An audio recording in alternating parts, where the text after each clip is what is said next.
Please hurry. Once again, innocent victims gunned down. We have been through this too many times. And then legislation voted down. How could they vote that way? The government's not supposed to tell you what to do. All the while, the gun lobby grows stronger. From my cold, dead hands. Tonight, Frontline takes you inside the politics and the power of the NRA. It has nothing to do with guns. It has to do with freedom. Tonight's program contains mature content which may not be suitable for all audiences. Viewer discretion is advised. In Tucson, it was a beautiful, crisp, clear, blue sky with a few puffy white clouds.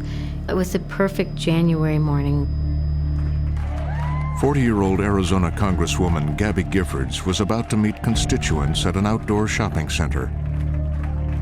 I went to thank her for her being kind of a blue dog Democrat and really working for the people and not for the lobbyists. Her first person she met with was a young man that was in the Army Reserve. She took some pictures with him. That was the last picture taken of her before she was shot. He shot Gabby from about 3 feet away, right in the middle of the left side of her forehead. He had a 9mm Glock in his hand and a 33 round magazine in it. There was a bang and then a slight pause and then a continuous bang, bang, bang, bang, bang.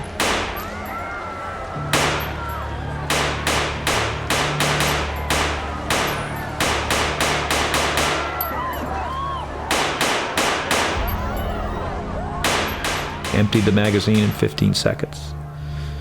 There were 33 wounds from 33 bullets.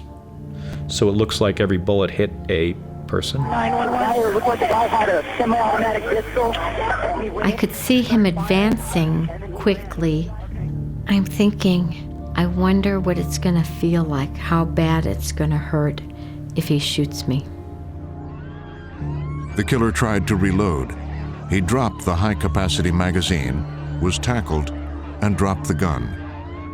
I'm not able to get the gun because it's too far away, but I am able to get the magazine that he's pulling out of his pocket. Customers have tackled the suspect. They are holding him down at the Safeway. We need a lot more units. And I believe Gabriel Giffords is here. There were 19 victims gunned down. 13 were rushed to area hospitals. 6 were dead. Congresswoman Giffords was in critical condition. But when I got to the hospital, she was just recovering from surgery. And, at one point that evening, I remember, one tear coming down her eye. It was just one bloody red tear. And, I think that kind of said it all. The tragic shootings in Arizona are bringing the national debate over gun control. Saturday's attack is now putting gun laws under a magnifying glass. Then, once again, a familiar response. A public call for the federal government to just do something about guns. Guns, those damn things. What happened? Here you have, one of the Democrats' own in Congress being struck down. A shooting which showed the effect of weak gun laws. As we wait for the latest medical update, President Obama is... At the White House, initially there was sort of a wait and see, and I think a lot of it rested on, to what extent was the president going to be willing to take this up.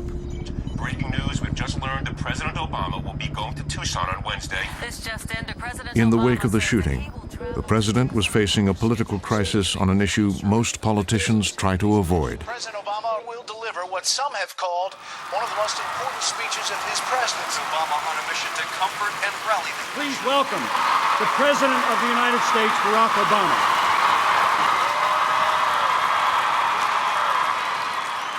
If this tragedy prompts reflection and debate, as it should, let's make sure it's worthy of those we have lost.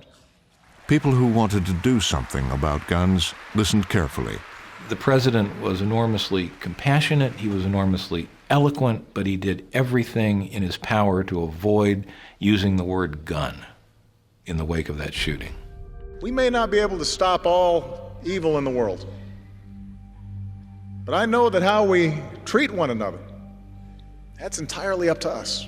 The silence was deafening. His gun control ardent supporters were irate. The degree of fury over this really can't be captured in words, but he was never going to do it.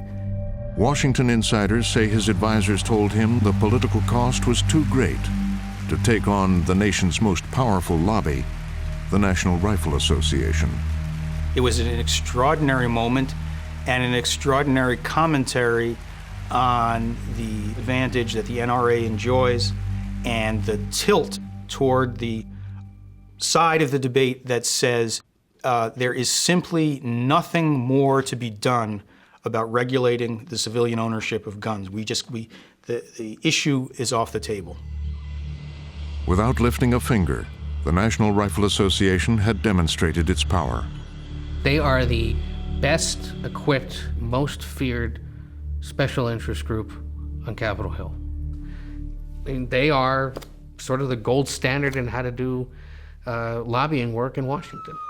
Well-armed robbers outgunned cops till they were killed. This time the madness struck in California. This is the story of the rise to power of the NRA. A semi-automatic rifle at least 50 times. It was lunchtime, but it looked like wartime. How, over the years, in the face of violence and tragedy, public outrage came up against political reality. Almost anyone can buy. It was rage unleashed. The massacre on a commuter train is the kind of violence that many Americans fear most. After firing off 30 bullets, the nightmare... It's a story that took a dramatic turn in the aftermath of one particular shooting.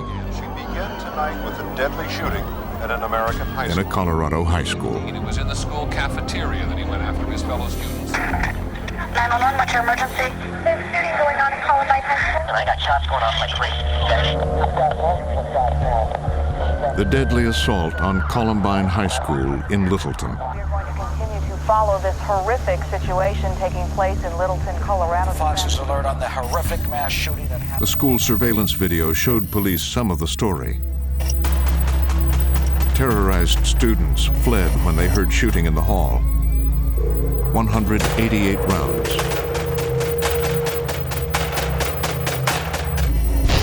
Then a bomb went off in the cafeteria. As the two assailants, seen here, enter the room and hunt for student victims, they had killed 13 and wounded 23 more. You see some of the victims being taken out. We want to advise you we have no confirmation. I was in touch with my wife, and she was getting upset because she hadn't heard from Daniel. She had gone to one of the places where they were taking students who had escaped, and his name was not on the board, and she didn't see him. He didn't call. Tom Mauser's son Daniel was a sophomore, 15 years old, studious and quiet. By nightfall, his parents went home to wait. We had to spend that night not knowing if he was dead or alive. You cry a lot. We tried to sleep. I couldn't. I went downstairs 2 levels down from the bedroom, and I was crying out, and my wife heard me and came down. What can you do? You're just hopeless. FBI documents show the bodies they found in the school library. Daniel Mauser was one of them. Hiding under a table, he had been shot point blank in the face. In the days that followed, the police gathered evidence, including home videos of the attackers and their weapons. Yo, what up, dog? I heard you got some beef with me, nigga. They had assembled a small arsenal, sawed-off shotguns, a 9mm carbine rifle, and a Tec-9 pistol with a 30-round magazine. The shooters got a friend to buy some of the weapons at a gun show without a background check. It would become known as the gun show loophole. Columbine is really the ultimate nightmare because Columbine really brought to the surface the idea that a couple of disturbed teenagers, if they want to, on any given weekend, can go to a gun show and assemble the weapons they need to go and take over the school and start shooting everybody. At the Colorado State Capitol, the anguish backlash over the Columbine massacre turned to protest. In the wake of the shootings, thousands of protesters marched in Denver demanding that something, anything, be done. 8,000 strong, they targeted the National Rifle Association. Daniel Mauser's father joined them. I had a sign made at a sign shop with Daniel's picture on it and words, "My son died at Columbine, he would expect me to be here today." The protesters had a familiar target, the guns.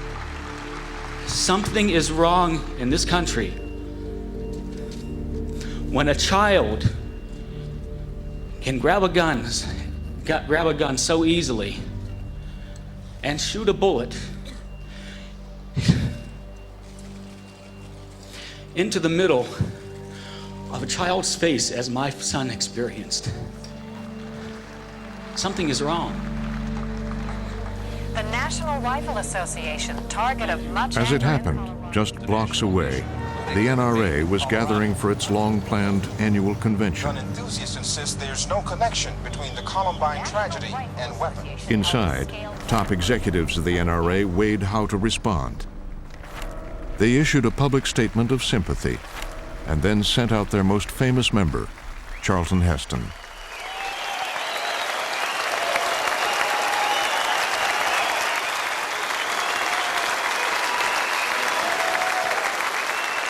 To this day, when I would look at Charlton Heston, I didn't see the president of the NRA. I saw Moses. You couldn't have picked a better caricature of who you wanted, speaking with that stentorian voice of his. America must stop this predictable pattern of reaction. When an isolated, terrible event occurs, our phones ring, demanding that the NRA explain the inexplicable. Why us? Because their story needs a villain. Despite the shooting, the NRA stayed focused on its core beliefs. The base of the National Rifle Association believes so strongly it's more a religion, or what a religion used to be. There's a passion involved in it. The NRA is the closest thing that a membership group can have to just pure patriotism. They love their country. As long as there's a Second Amendment, evil can never conquer us. Tyranny in any form can never find footing within a society of law-abiding, armed, ethical people. Heston tapped into a fundamental fear of NRA members, that the government would use Columbine to restrict and then take away their guns. Purchases at gun stores start to go up astronomically as people who are thinking about buying a particular gun over the course of the next year or so worry that they may outlaw it. I better get it while I can. Hundreds of thousands of new members signed up for the NRA right after Columbine. The gun is a symbol of freedom. The only thing that keeps bad government from taking over. It really has nothing to do with guns. It has to do with freedom. Do you give your freedom to the government, or do you keep it within yourself, within your community, within your family? And that's the broad appeal. But for the NRA, the gun wasn't always a political issue. It had once represented something for hunters and sportsmen. This is an organization that back in the 60s was a very tame, not particularly political organization. The National Rifle Association has made possible the training of thousands of instructors. The NRA was a safety organization. They helped people teach their children and their friends and family how to use and store and keep firearms safely. Then the assassinations of the 60s. John F. Kennedy, Martin Luther King. Thanks to all of you, and now it's on to Chicago, and let's win there. And Robert F. Kennedy. Many American cities erupted into armed conflict. In response, Congress passed the first comprehensive gun control law in decades. Effective crime control remains, in my judgment, effective gun control. Those were fighting words for some in the NRA. The 1968 gun control bill banned mail-order sales and restricted some purchases. NRA people said, wait a minute, we've got other things to worry about than teaching guys how to shoot or how to hunt and so forth, or collect guns. And that was the transformative period. It formally happened in 1977 at the NRA convention in Cincinnati. As they got down to business, there was a showdown. Hunters and sportsmen versus gun rights activists. The National Rifle Association convention in Cincinnati went into overtime last night, a stormy all-night session. When it was over, some dissident members had taken control of the 400,000-member organization. What it means is even stricter support for the right to bear arms and against gun control. The core of NRA's political support comes from a very conservative Republican group of people. They're the ones who give the money. They're the ones that pay the freight for all the political battles. And they're very conservative. Just a few years later, another dramatic shooting.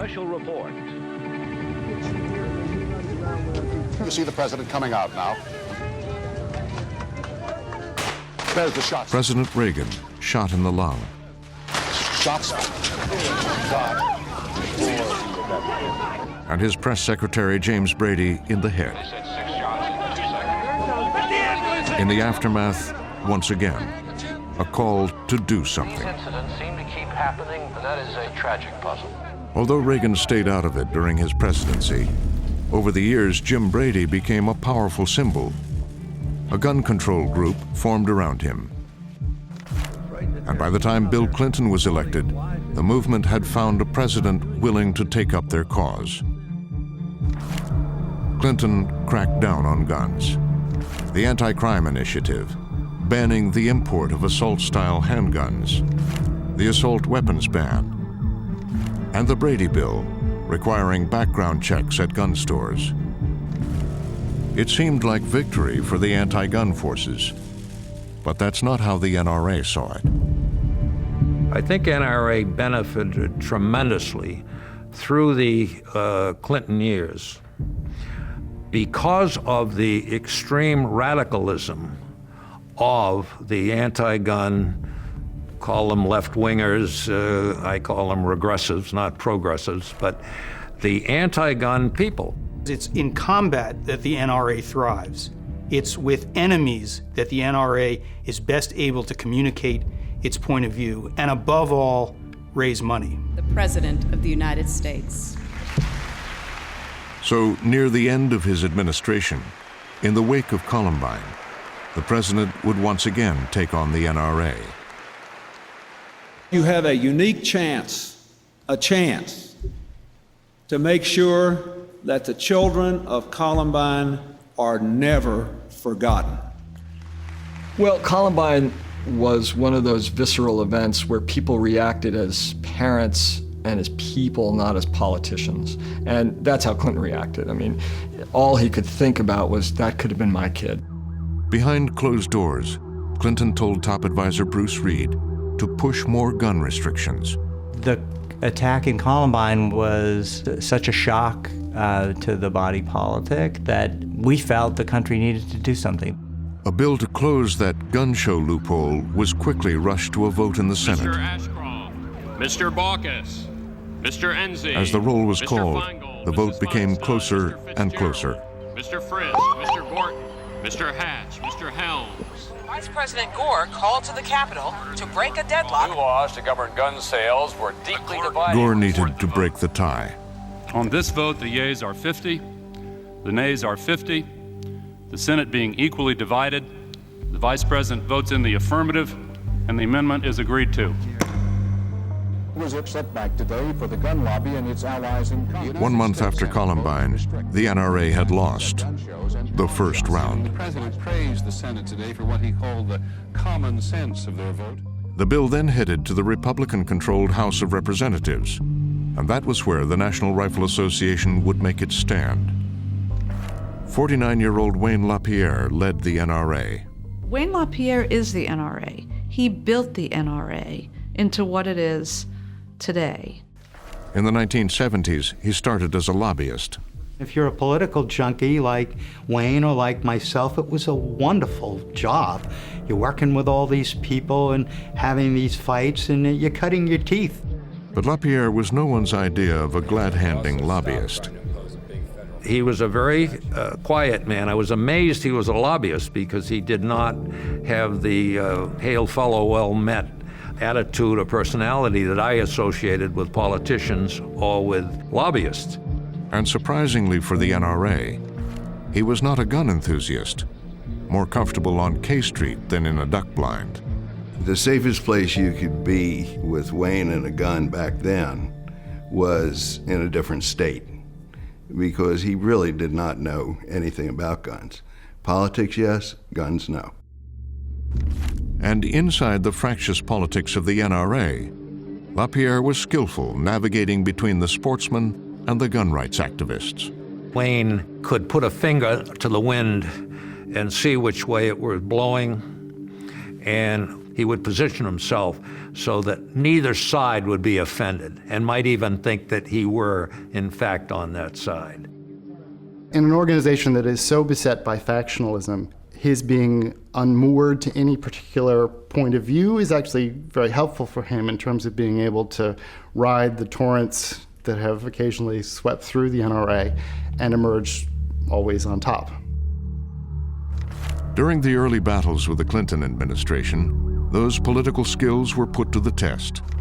In an effort to energize the gun rights activists, he released this incendiary fundraising letter. That the semi-auto ban gives jackbooted government thugs more power to take away our constitutional rights, break in our doors, seize our guns, destroy our property, and even injure or kill us. Aren't you concerned when you say Nazi bucket helmets, government thugs, kicking down doors, killing, maiming people? Aren't you inciting people? Aren't you willing now to apologize for the tone of this letter? Those words are not far. In fact, they're a pretty close description of what's happening in the real world. And in response to that, many mainstream Republicans, George H.W. Bush being the leading example, said, this is not the NRA I'm a member of. President Bush resigned his lifetime membership in the NRA. President Clinton lined up the leadership of the National Rifle Association in his crosshairs today. The NRA fundraising letter calling federal ATF agents, quote, jackbooted thugs. Before long, LaPierre was forced to backtrack. Wayne, right up front, why the apology? Well, Larry, if you say something and you offend people and you didn't mean to, what you do is you apologize. We never meant that letter to broad brush all of federal law enforcement, all of BATF, or all of law enforcement in general. But to the NRA's hardliners, LaPierre was showing weakness. Bad move. There was a big uproar from the NRA membership over that. The membership wanted a tough guy. The membership wanted somebody that drew a red line, who didn't compromise, who didn't cave. And so in the spring of 1999, as Clinton's proposal to close that gun show loophole now moved from the Senate to the House, LaPierre made a fundamental decision. He would stand tough. What we see is the president now dusting off every tired old gun control bill that's been around his administration for the last 6 years.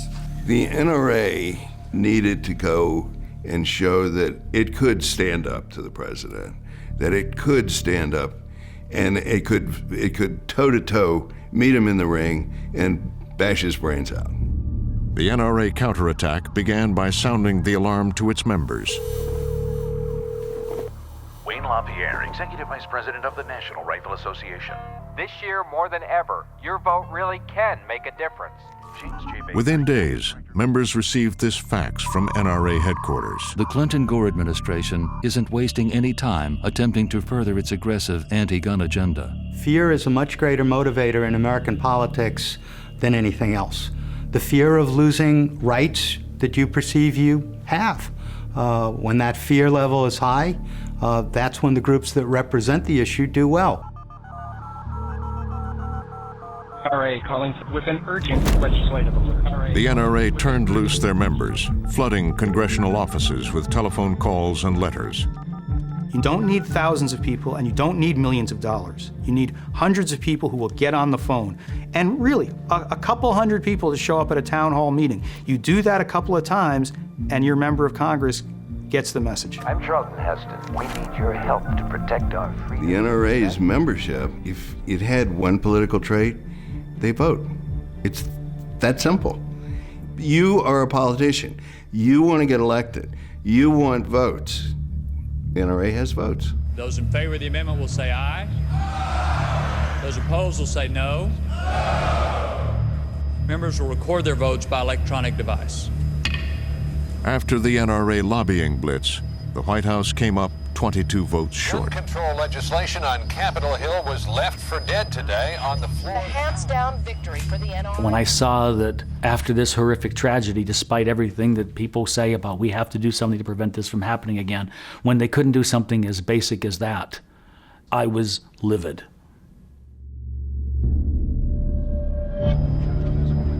The National Rifle Association opened its annual convention today. The NRA convention here is rallying the gun rights state, holding its annual convention in Charlotte. Convention Center opened at 1 year after Columbine, it was time for another NRA National Convention. Gentlemen and members of the National Rifle Association of America, your president, Charlton Heston. They had overwhelmed the Clinton administration and successfully demonstrated their power in Congress. It had been a very good year for the NRA. The NRA is back.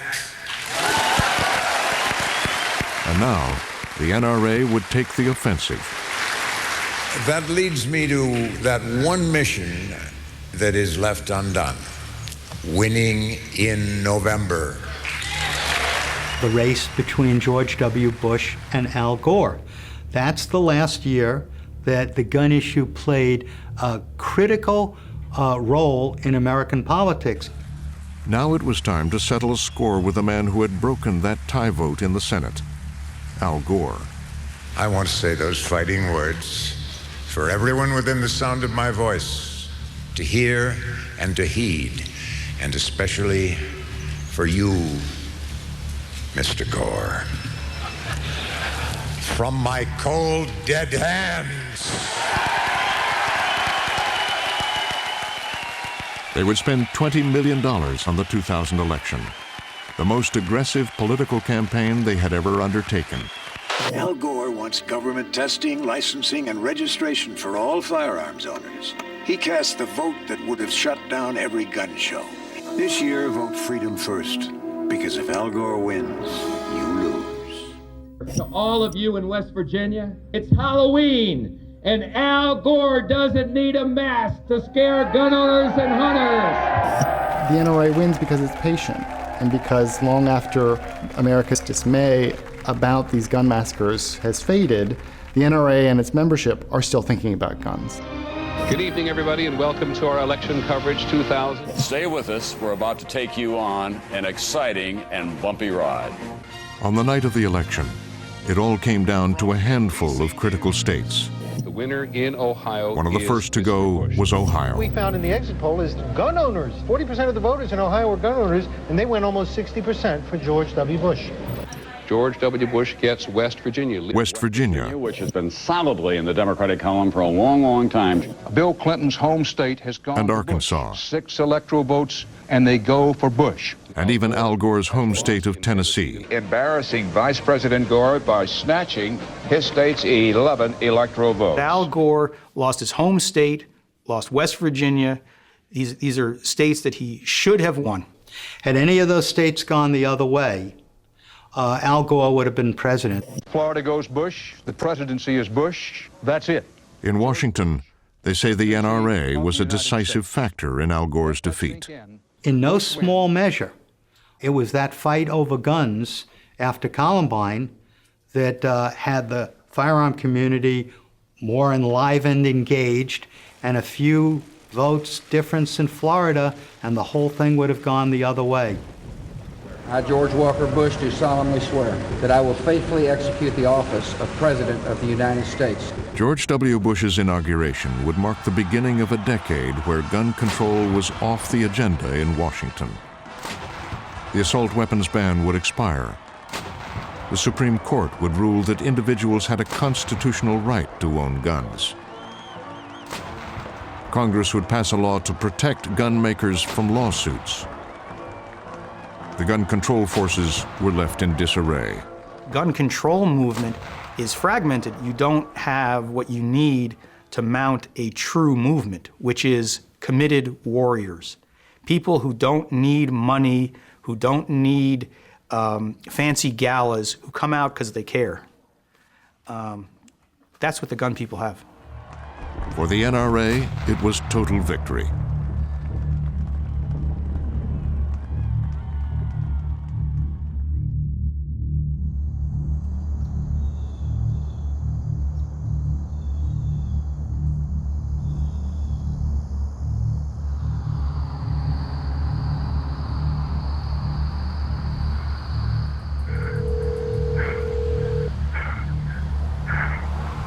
Located emergency. Sandy Hook School. I think there's somebody shooting in here. Sandy Hook School. 11 years later, They're still running. They're still shooting. 154 rounds from a Bushmaster's semi-automatic rifle.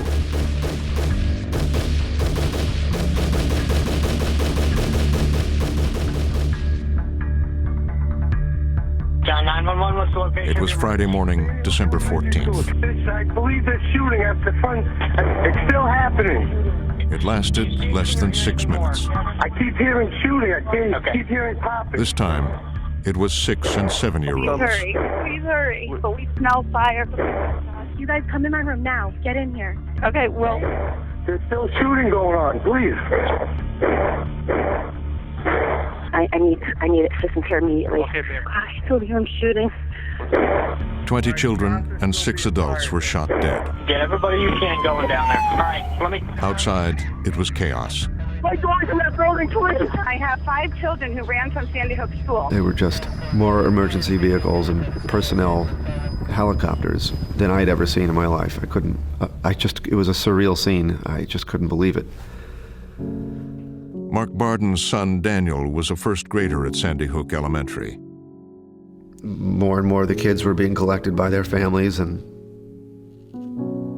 no Daniel, and there was this growing group of parents that were growing in concern, where is my child? Nicole Hockley's son, Dylan, was another first grader at Sandy Hook. I saw some first graders, but they were all sitting down, but I couldn't see Dylan's class. You know, and you're searching the eyes, searching the faces for someone that you recognize. And I couldn't. They told us that if you haven't been reunited with your loved one yet, you're not going to be. So that was just... And the room just erupted. But even then, I still didn't believe that Dylan was dead. Because none of it made any sense whatsoever. This is a school, these are first grade kids. This doesn't happen.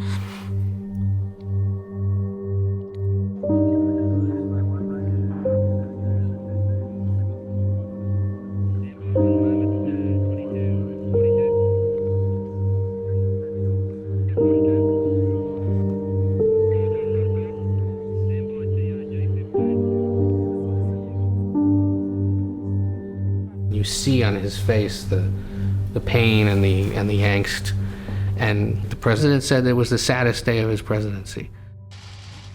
Newtown had the same impact on Barack Obama that Columbine had had on Bill Clinton. What happened in Newtown broke his heart. It was devastating for everybody. The majority of those who died today were children. Beautiful little kids between the ages of 5 and 10 years old.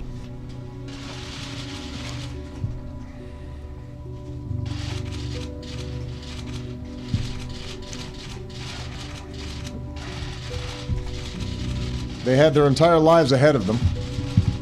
Birthdays, graduations, weddings, kids of their own.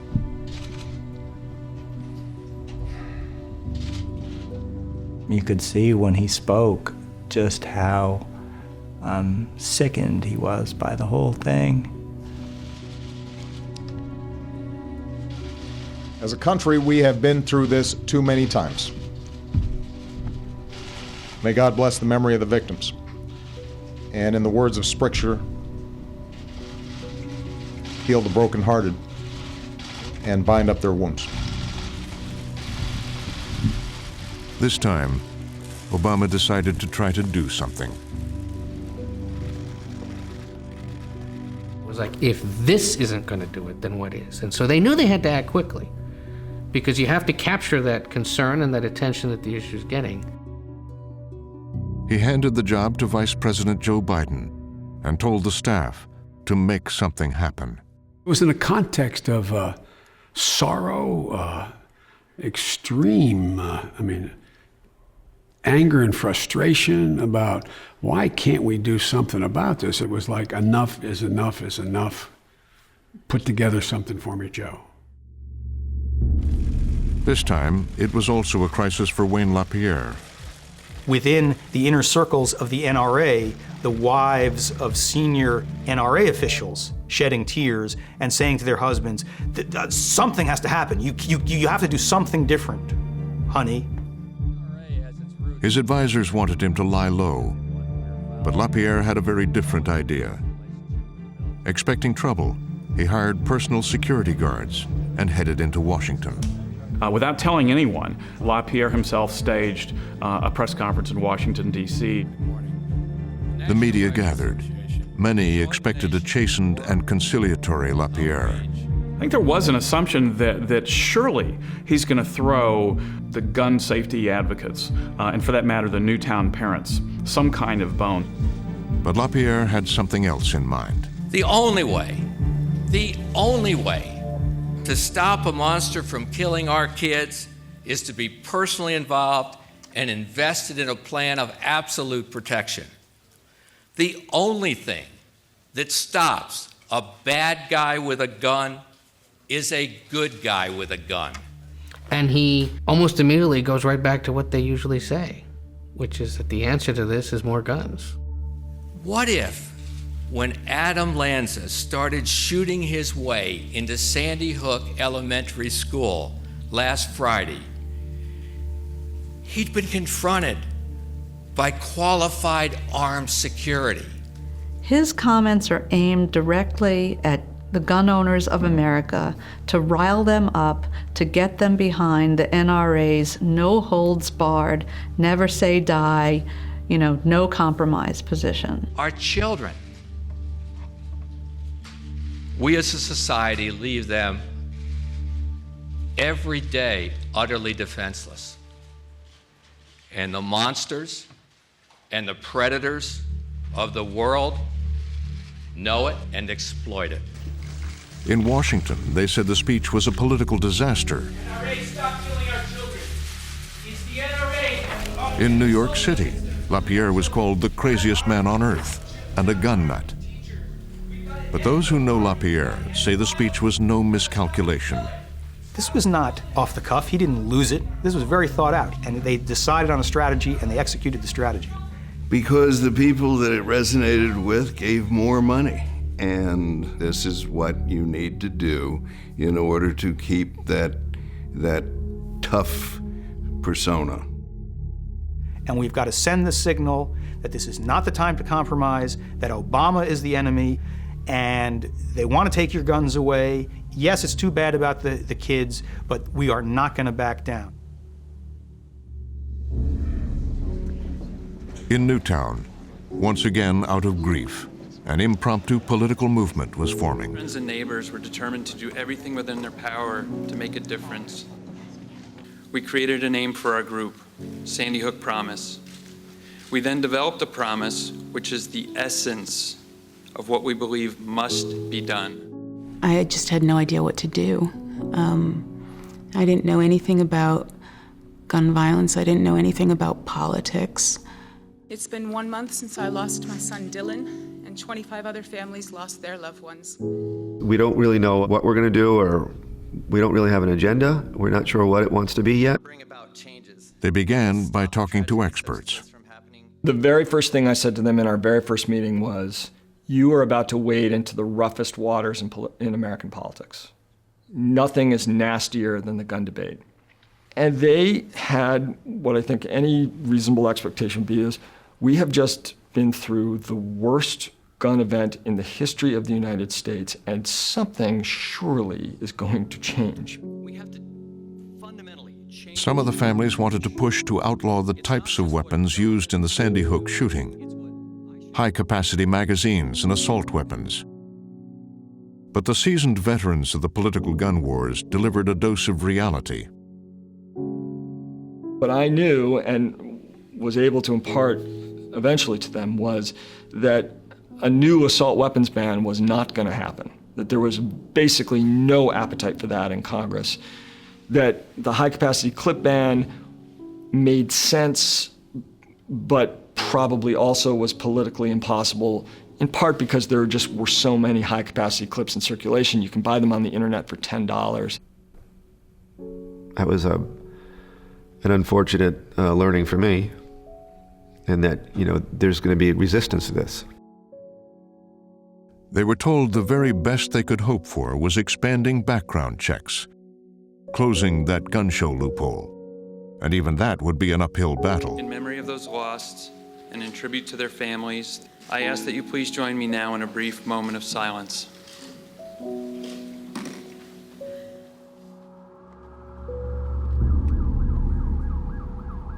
Reality was setting in at the White House, too. As Christmas approached, Joe Biden's task force debated how to respond. Some worried the president himself would be a liability. Since the president's trust with Republicans was already so damaged from healthcare, from the fiscal cliff fights, and from all the other fights he'd had with them, if he were to say, I want you to do this and I want you to do that, it would have been dead immediately. Because most Republicans didn't want anything to do with something that he supported. What the White House needed was someone from Congress who could try to find middle ground in the highly polarized world of gun politics. As your senator, I'll protect our Second Amendment rights. That's why the NRA endorsed me.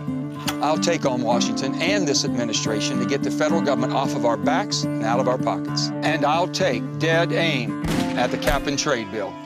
Joe Manchin, an A-rated NRA member and junior senator from West Virginia, was shaken by the Newtown shootings. It really got to me. These are babies, 5- and 6-year-old children. Who would have ever, it's just beyond my imagination, most Americans, to conceive that anything this horrific could happen in America. Light bulbs went off at the Capitol. Harry Reid's and Chuck Schumer and their aides realized, wait a second. We now have a Democrat with an A rating from the NRA saying he wants to do something. Manchin's plan was to draft a simple bill that would require background checks at thousands of gun shows where a significant number of sales take place. He hoped that even the NRA would be on board. So Manchin's argument to the NRA is, look, this is, you'll never find a gun safety bit of legislation that is as gun-friendly as this. And all we're really doing is closing a loophole. I felt this would be something that they would embrace. It was truly a time that Wayne LaPierre and the NRA and the leadership could have rose to another level, complete another level. With polls showing wide public support for expanding background checks, Manchin and the vice president figured they had a chance. I was optimistic. Over 91% of the American people supported expanding background checks. 80% of the households that had an NRA member supported it. At first, there was hope LaPierre might go along with the bill. The NRA went to meetings with Manchin. They made some suggestions on some wording and changes from that standpoint. So yes, they had input, and we valued that input. We're starting to see almost a glimmer of possibility in Washington where the NRA is at least talking to Manchin. But many in the gun rights community were furious at the talk of compromise. The two small groups, the Gun Owners of America and the National Association of Gun Rights, began to circulate letters saying, we hear that the NRA is compromising with Manchin. And they used that word, the dreaded C word, that there's a compromise bill.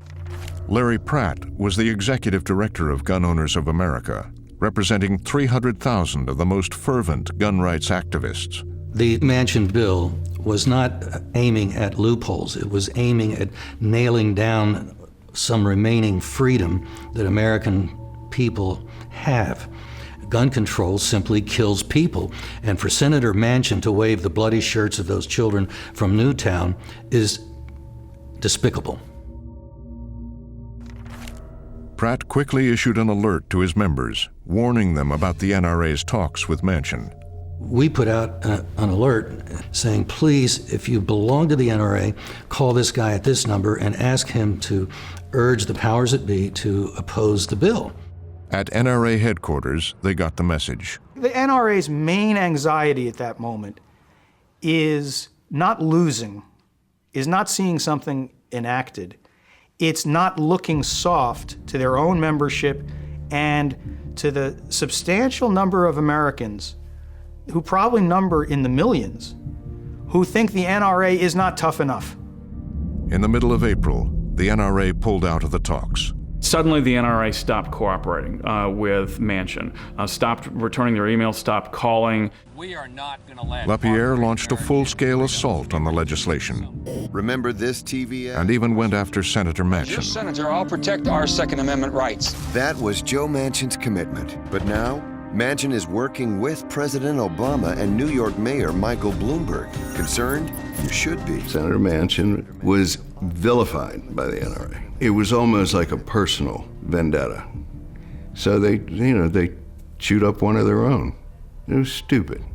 Absolutely stupid. The NRA activated its playbook, denouncing the legislation, alerting its members, and threatening lawmakers. You can deal with anything that you know up front you're dealing with. I knew they were not going to be supportive. I was fine with that. I didn't know that they would be in opposition as strong as they would and come out as strong as they did. But the Democrats had a secret weapon. And one day, she appeared on Capitol Hill.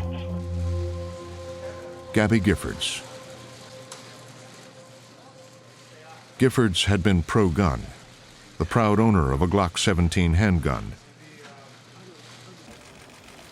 We must do something. It will be hard, but the time is now. You must act. Be bold, be courageous. Americans are counting on you. Thank you.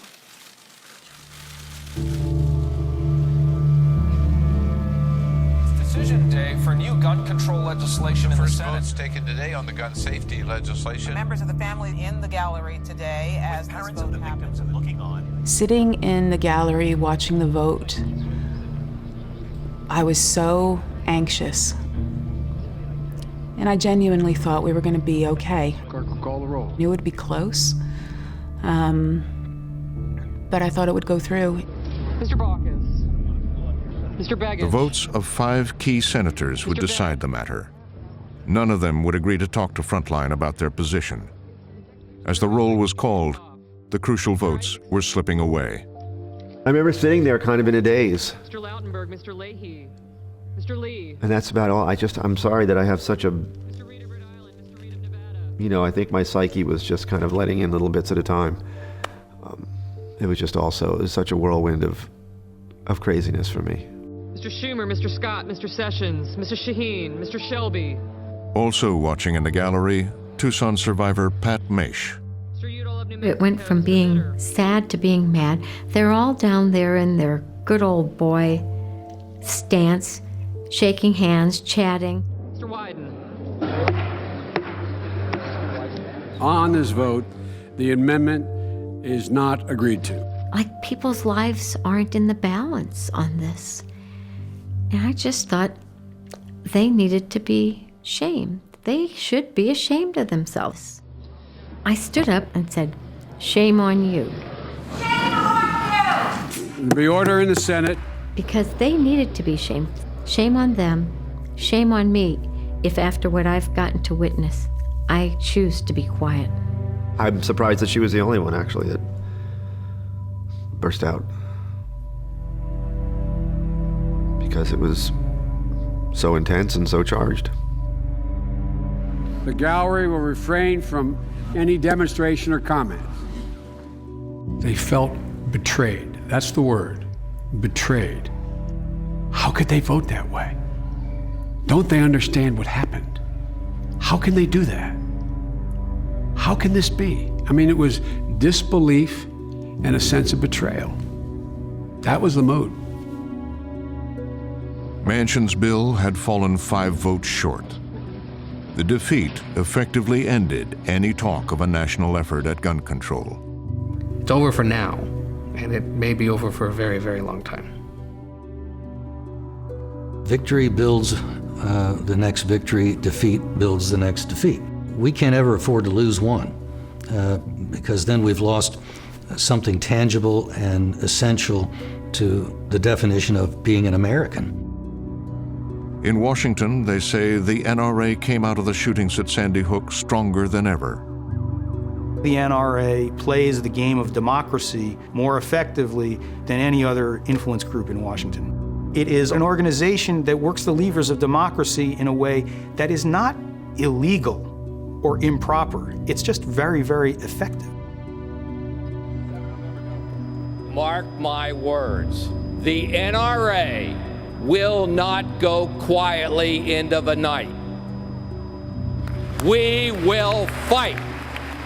Neither Wayne LaPierre nor any current NRA official would agree to be interviewed for this film.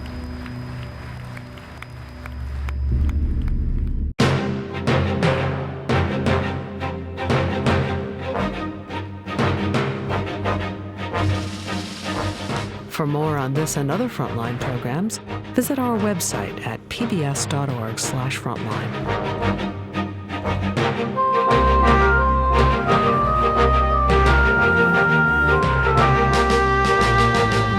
Frontline's Gunned Down is available on DVD. To order, visit shoppbs.org or call 1-800-PLAY-PBS. Frontline is also available for download on iTunes.